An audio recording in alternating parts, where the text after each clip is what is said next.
मिनश्शैतानिर्रजीम बिस्मिल्लाहिर्रहमानिर्रहीम। मेरे प्यारे भाइयों बहनों बुज़ुर्गवारों अस्सलाम वालेकुम रहमतुल्लाहि व बरकातुहू। मैं आज आपको पार्ट्स ऑफ अकाउंटिंग पहले चैप्टर में पार्ट्स ऑफ अकाउंटिंग डेफिनेशन में चौथा पार्ट ऑफ डेफिनेशन जो सॉर्टिंग और लेजर अकाउंट से वही पढ़ाऊँगा, उसके बारे में आपको एक्सप्लेन करके दूंगा कि ये लेजर अकाउंट क्या है, कैसे बनते हैं, कैसे किस तरह से एंट्रीज़ कर लेते हैं। प्रैक्टिकल एंट्रीज़ कराऊंगा जिस तरह से यहाँ पे मैंने आपको करा के दिया हुआ है। देखिए जी, ये सब मैंने आपको करा के दिया हुआ है, यहाँ तक कि ट्रायल बैलेंस भी इसका बना के दिया हुआ है। सबकी मिसालें आपको फिर मैं ये समझा दूंगा कि ये कैसे आया, ये कैसे आया। इन सब को समझा के आपको फाइनल तक पहुंचा दूंगा कि ये क्या है, आपका दिमाग इस पर खोल दूंगा। तो जनाब पहले ऐसा करते हैं, इससे पहले कि मैं आपको ये जो फॉर्मल डेफिनेशन है आपको कुछ सादा वर्ड्स में बहुत इजी वर्ड्स में आपको मैं एक्सप्लेन करके देता हूँ।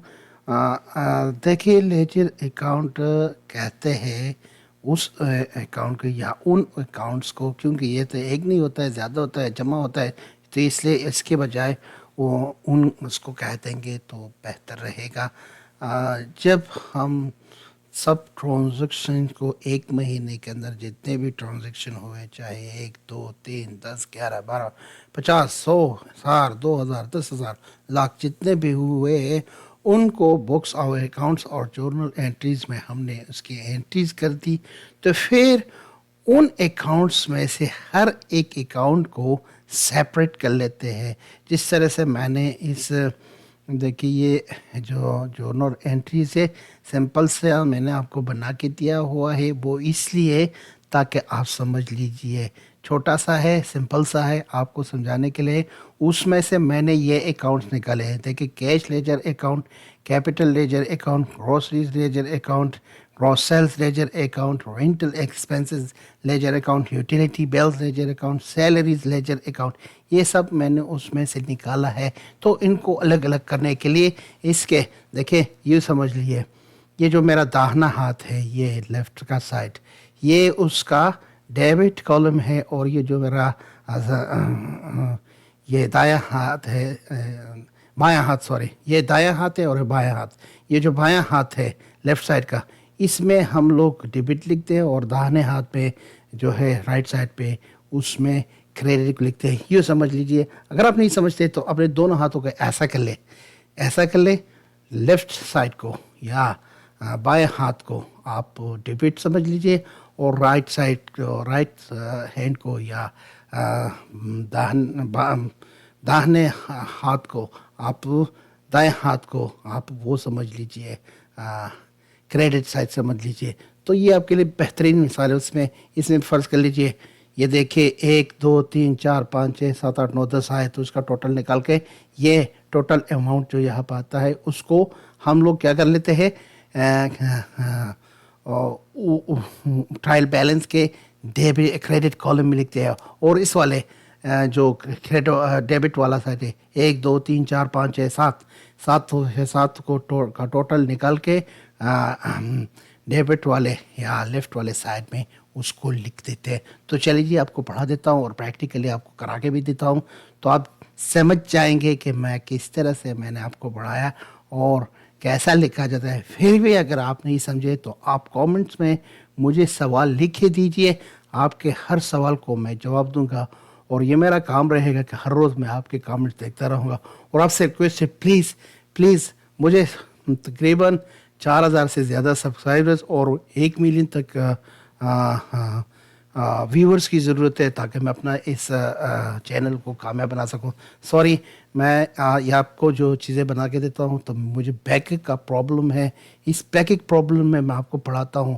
आप यकीन जाने, मैं यहाँ पर बैठा हुआ तो मेरे पाँव और मेरे बैक में ऐसा दर्द है कि मैं बिल्कुल बैठ भी नहीं सकता हूँ, लेकिन फिर भी आप लोगों के लिए तैयार कर लेता हूँ ताकि आप लोग समझ लीजिए, तो आप लोगों का मुश्किल हल हो जाए।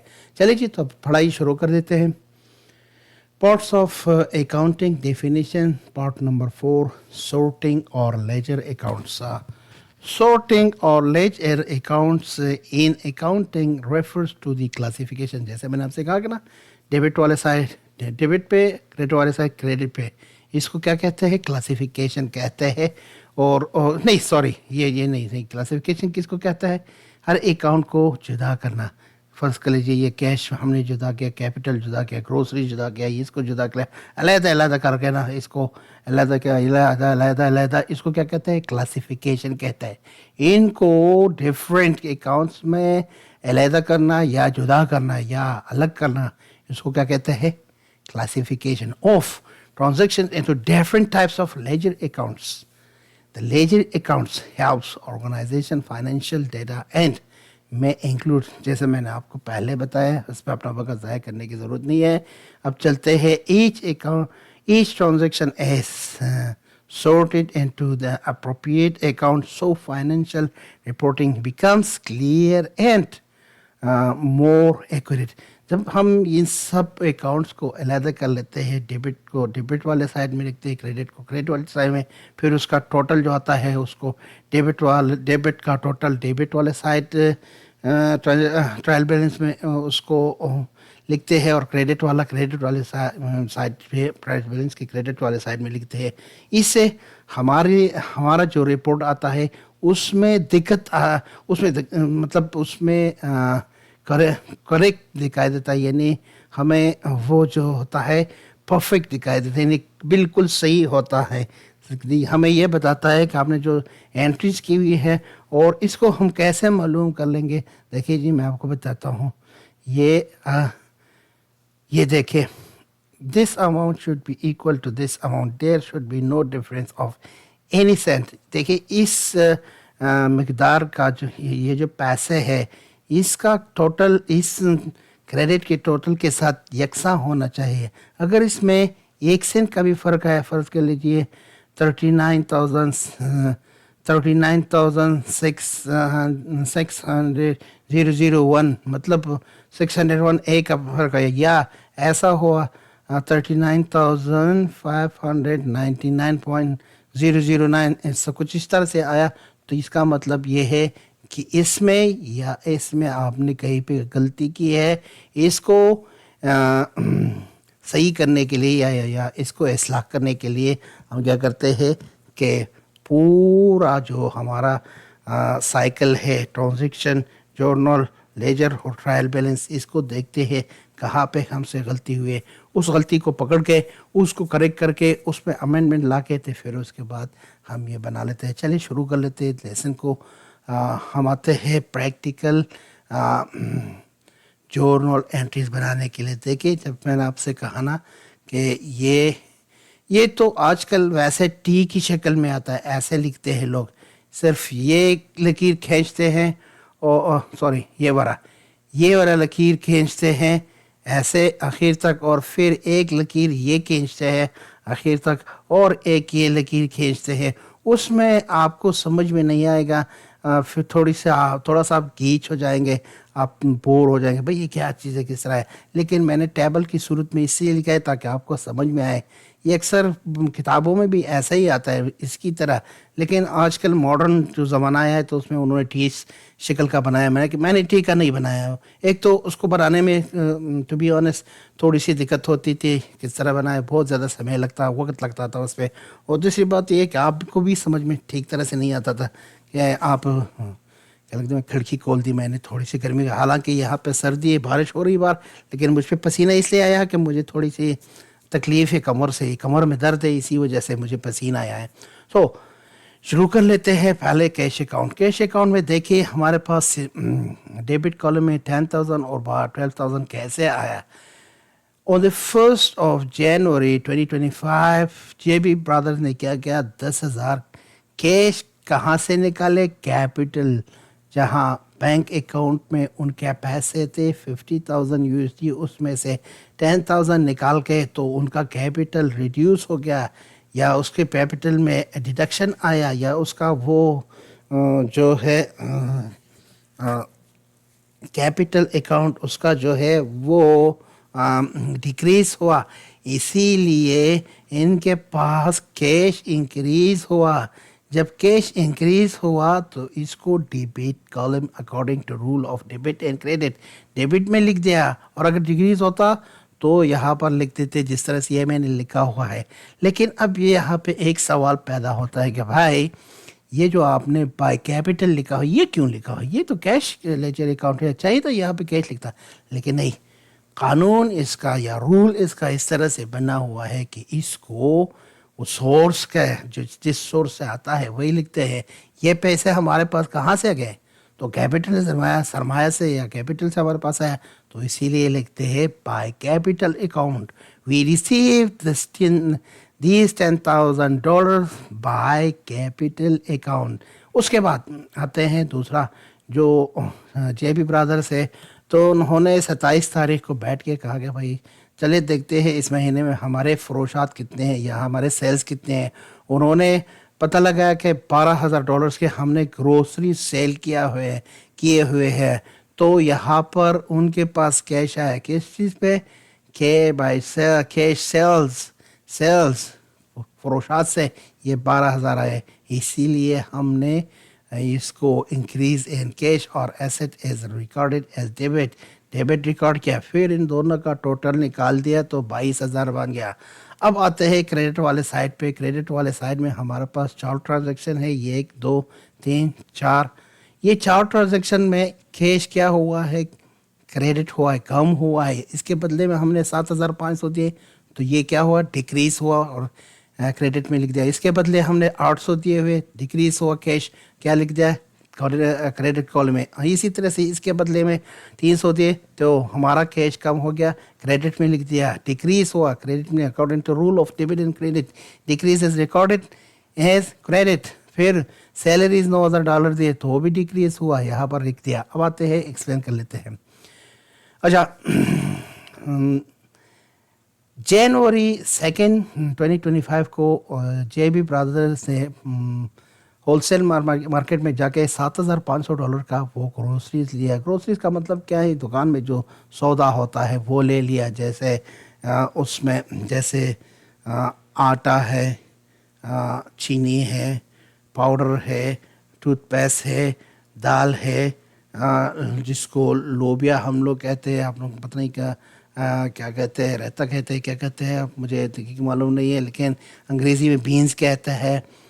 उसके अलावा शैम्पू है और पाउडर है, वॉशिंग पाउडर है, और भी बहुत सारी चीज़ें उन्होंने ले लिए $7,500 के। सॉरी फॉर दिस यार, इससे खारिश आती है यहाँ पे, सॉरी, इसके लिए माजरत चाहता हूँ। तो क्या कर लेते हैं, $7,500 उनका क्या हुआ, डिक्रीज हुआ। And decrease in assets is recorded as credit account. और यहाँ पर फिर हमने कैश नहीं लिखा, क्या लिखा, किस चीज़ के ज़रिए, ग्रोसरीज के ज़रिए। बाय इन्वेस्टमेंट इन ग्रोसरीज ये आया है। इसी तरह से बाय रेंटल एक्सपेंसेस कितने डिक्रीज हुए, $800, इसीलिए हमने 800 यहाँ पर लिख दिया। और यहाँ पर किस चीज़ के ज़रिए आया है, बिल पेमेंट करने की, यूटिलिटीज़ बिल पेमेंट करने के ज़रिए $300 क्रेडिट डिक्रीज हुए, जो हमने क्रेडिट में लिखा दिया। कैश क्रेडिट हुआ, हमने यहाँ पर लिख दिया, बाय सैलरीज, कितने सैलरीज है, $9,000, तो क्या हुआ, कैश हमारा क्रेडिट हुआ, डिक्रीज हुआ, क्रेडिट कॉलम में लिख दिया। अब आते हैं यहाँ पर कि अच्छा, इसको जब हम टोटल निकालते हैं इसका तो ये आता है 17,600, लेकिन यहाँ पर 22,000 हमने क्यों लिख दिया। वजह यह है कि इसका कानून इस तरह से बनाया गया है कि this total should be equal to this total, the total of debit side should be equal to the credit side. The reason then to make it they cannot be balance, एक दूसरे के बराबर ये नहीं आ सकता है।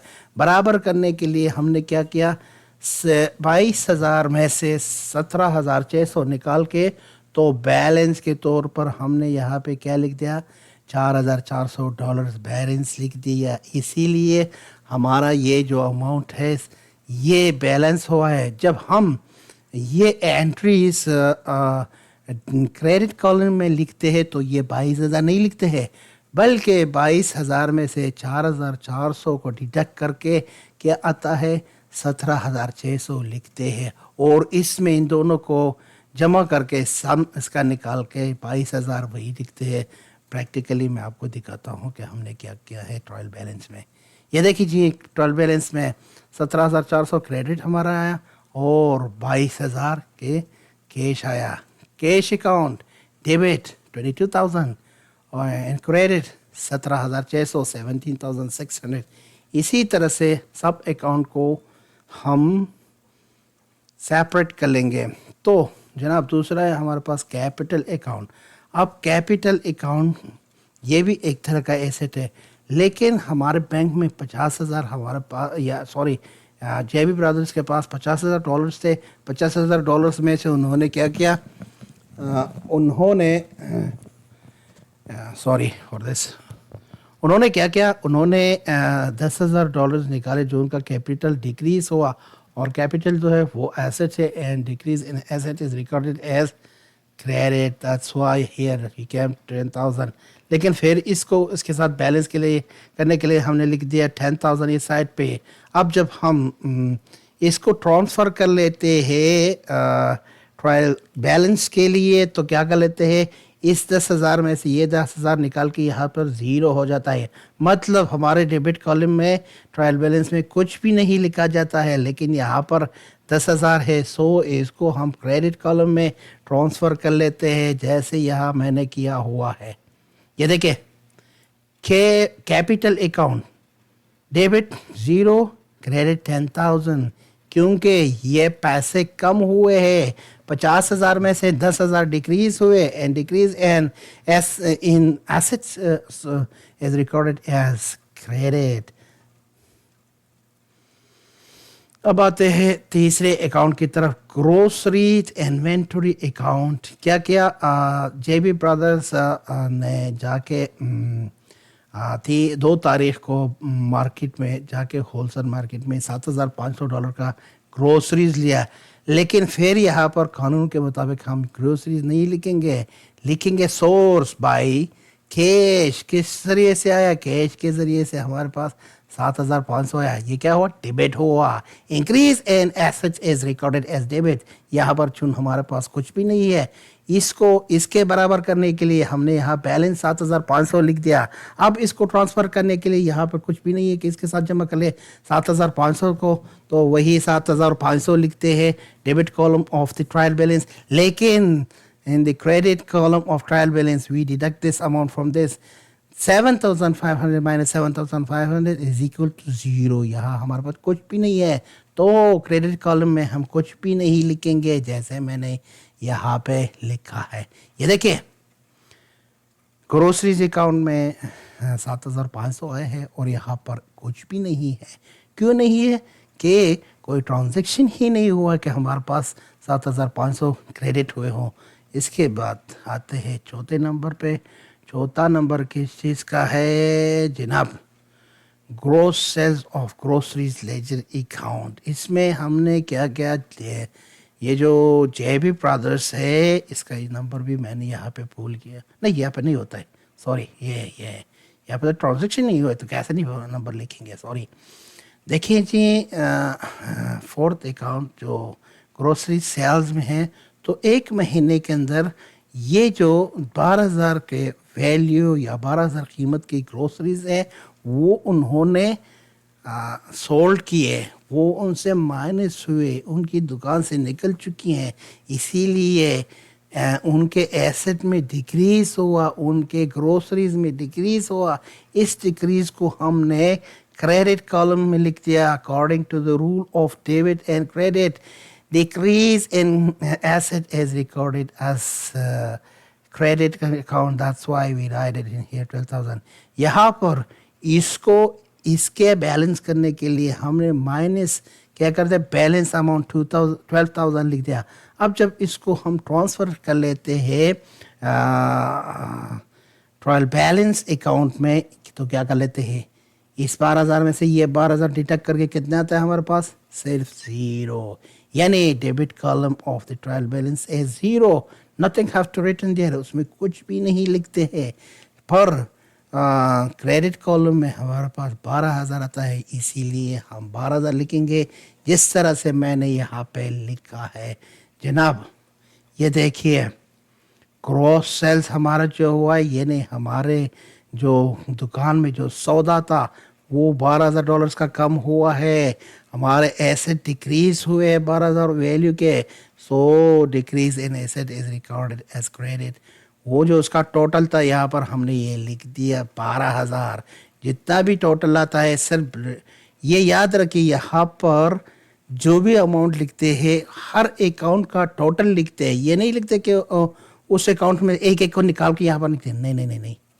अगर कैश है तो उसका टोटल डेबिट में जितना है वो लिख दिया, क्रेडिट में जितना है लिख दिया। इसी तरह से हर एक का टोटल, ये भी टोटल है, ये भी टोटल है, ये भी टोटल है, ये भी टोटल, ये भी टोटल, ये भी टोटल अकाउंट, ये भी टोटल, ये भी टोटल। ये नहीं कि एक एक करके लिखते हैं टोटल। 5 को टोटल किया तो उसका ये रिजल्ट है, यही लिख दिया। 6 को टोटल किया, ये लिख दिया। इसी तरह से हर एक का टोटल लिख देंगे। जिस तरह से इसमें 2 टोटल थे, इसमें 4 टोटल, 4 टोटल का 17,600 है, 2 टोटल का 22,000 आया। तो जनाब 5वें नंबर पे है रेंटल एक्सपेंसेस। एक्सपेंसेस सब के सब एक जैसे है। ये देखिए expenses increase in expenses as recorded as debit. देखिए हमने क्या किया, जेबी ब्रदर्स महीने के आखिर में उन्होंने जो उसका स्टोर है, ये जो शोरूम है, उसका कितना किराया इन्होंने दिया, कितना भाड़ा इन्होंने दिया, $800। $800 क्या हुआ, डेबिट हुआ, खर्चा आया, एक्सपेंसेस आया। क्या हुआ, हमने यहाँ पर रेंट नहीं लिखा, बाय कैश। क्या है ये, किसी कैश पड़ा, ये इसको देना पड़ेगा कैश। जब ये कैश देगा तब ये डिक्रीज हो जाएगा। अब यहाँ पर देखिए ये क्यों ऐसा हुआ, अब यहाँ पर देखिए हमारे पास यहाँ पे तो कोई ट्रांजैक्शन हुआ ही नहीं है। इसको इसके बराबर करने के लिए यहाँ पर हम लिखते हैं बैलेंस 800। अब जब इसको हम ट्रांसफ़र कर लेते हैं, यहाँ पे जितने भी अमाउंट है टोटल कर लेते हैं और इस टोटल अमाउंट को ट्रांसफ़र कर लेते हैं। ये नहीं ट्रांसफ़र कर लेते, यहाँ पर जितने भी अकाउंट है ये है, यहाँ पर कुछ और है, इसको पहले जमा करके इसको पहले इसका सम निकाल के क्या कर लेते हैं, यही जो कुछ भी आता है वही ट्रांसफ़र कर लेते हैं। अब देखिए यहाँ पर $800 से हमने ये 800 डिडक्ट किया तो नतीजा क्या है, 0। यानी हमारे क्रेडिट कॉलम में कुछ भी नहीं है, इसलिए यहाँ पर कुछ भी इंटर नहीं कर लेंगे। जिस तरह से मैंने यहाँ पे देखिए सिर्फ डेबिट कॉलम में 800 इंटर किया है, यहाँ पर कुछ भी नहीं है। In the same way the other accounts are done. So okay, utility bills का क्या है, सेम $300 आया तो वही किस चीज़ के ज़रिए, कैश के ज़रिए। हमने यहाँ पर ठीक लिख दिया, यहाँ पर इसको इसके साथ बराबर या मतवाजन करने के लिए या बैलेंस करने के लिए क्या किया हमने, बैलेंस यहाँ पर लिख दिया $300। अब इसको ट्रांसफ़र करने के लिए यहाँ पर जितने भी अकाउंट है उसको जमा करके टोटल करके यही टोटल अकाउंट वहाँ पर ट्रांसफ़र करेंगे। डेबिट अकाउंट में $300, ट्रायल बैलेंस के डेबिट अकाउंट में $300 लिख देंगे, लेकिन क्रेडिट अकाउंट में इस 300 में से ये 300 निकाल के क्या आता है, 0। यानी वहाँ पर हमारे पास 0 है, वहाँ पर कुछ भी नहीं लिखेंगे, 0 अमाउंट। चलिए मैं आपको दिखाता हूँ जिस तरह से मैंने किया हुआ है। यार ये क्या करता है, ये देखिए $300 मैंने लिख दिया, यहाँ पर क्या है, 0 है। इन द सेम वे 9,000, चलिए आपको पढ़ाता हूँ, फिर आप कहेंगे यार आखिरी वाला हमें नहीं पढ़ाया। आखिर में क्या है, महीने के आखिर में इसको एक्सपेंसेस आया, सैलरीज का एक्सपेंसेस आया, तो उन्होंने क्या किया, 9,000 सैलरीज पे किया उन्होंने। 9,000 जो पे किया तो टोटल कितना है, 9,000। अगर यहाँ पे कुछ और होता तो भी इसके साथ जमा कर लेते।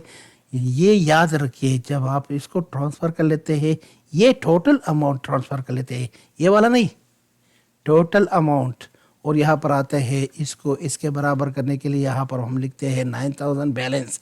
बैलेंस किया तो इस 9,000 में से ये 9,000 निकाल के यहाँ पे क्या है, 0। मतलब ये कि क्रेडिट अकाउंट में कुछ भी नहीं लिखना है, डेबिट अकाउंट में 9,000 लिखना है। ये देखिए जनाब, ये हुआ हमारा ट्रायल बैलेंस जो आया। अब एक बात का ध्यान रखिए, यहाँ पे ये जो अमाउंट है ना, ये अमाउंट ये इसके बराबर होना चाहिए। अगर यहाँ पर सिर्फ एक भी आया ना, इसका मतलब ये है 601 पे हुआ, तो इसका मतलब ये हुआ कि हमने कहीं पे कोई गलती की है। या तो जर्नल में गलती की है, या लेजर में गलती की है, या ट्रायल बैलेंस ट्रांसफ़र करने में कोई गलती की है। उस गलती को निकालने के लिए, उसको ठीक करने के लिए और इस अमाउंट को इस अमाउंट के बराबर करने के लिए हम तीनों अमाउंट्स को और चारों ये जो हमने टेबल्स बनवाए हैं उन सब के सब को रिव्यू कर लेते हैं और उसमें से गलती निकाल के अमेंडमेंट कर लेते हैं। और जब हमें ये टोटल पूरा आया, यानी या $1 डिडक्ट हो, उसमें से 39,600 आया, ये भी 39,600, इसका मतलब ये है कि हमारा रिपोर्ट करेक्ट है और हम किसी को भी इन लेजर अकाउंट्स के बिना पे हम उनको जवाब दे सकते हैं कि ये क्यों आया, ये क्यों आया, ये कैसे आया, ये कैसे, ये कैसे, ये सब कैसे आए, उनको हम जवाब दे सकते हैं। यहाँ पर एक ज़ीरो भूल गया हो, कभी कभार ऐसा होता है यार, बस इसके लिए मैं माफ़ी चाहता हूँ आप लोगों से, ये इंसान है, गलती होती है। तो जनाब ये था आज का सबक। आपसे मेरी इल्तिजा है, मेरी दरख्वास्त है, प्लीज़ प्लीज़ मुझे व्यूवर्स की ज़रूरत है, मुझे सब्सक्राइबर्स की ज़रूरत है। जितना भी ज़्यादा आप व्यू कर लेंगे, जितना भी ज़्यादा शेयर करेंगे दोस्तों के साथ, रिश्तेदारों के साथ, क्लास फेलोज़ के साथ और लोगों के साथ, या डिफरेंट वेबसाइट पे जैसे फेसबुक है, इंस्टाग्राम है, यूट्यूब है, वगैरह वगैरह, जहाँ पर भी आप शेयर कर लेंगे मेरे इसको, तो उतना ही मेरे व्यूवर्स और मेरे सब्सक्राइबर्स बढ़ जाएंगे। जब मेरे सब्सक्राइबर बढ़ जाएंगे तो मैं आपके लिए ऑनलाइन एकेडमी बनाऊंगा, तो उसमें आपको और भी आसानी होगी। जो भी आपके जहन में सवाल आता है ऑन द स्पॉट आपको मैं जवाब दूंगा। Thank you very much. The next lesson will be how to prepare a trial balance, sorry. So how to prepare a trial balance, तो आपको ट्रायल बैलेंस के बारे में बताएंगे। एडजस्टेड ट्रायल बैलेंस कैसे बनाया जाता है, फाइनेंशियल रिपोर्ट कैसे बनाया जाता है, तो नेक्स्ट में आपको ट्रायल बैलेंस बनाएंगे। Thank you very much for watching my videos. Have a good night those who are watching at night time, and have a good day those who are watching at the day time. Thank you very much.